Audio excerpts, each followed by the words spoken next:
doghouse.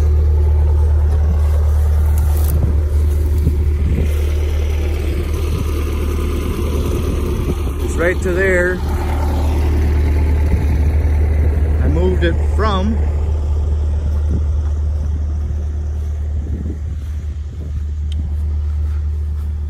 because a friend of mine wants it. I don't need it.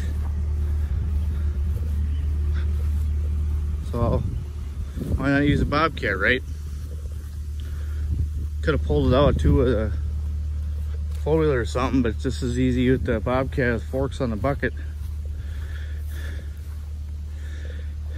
It was right here, and that's what I was struggling with there too. There was those runners right there going crossways there, so it ain't, you know, being rotted to the ground there, touching the ground and stuff. So works out pretty good.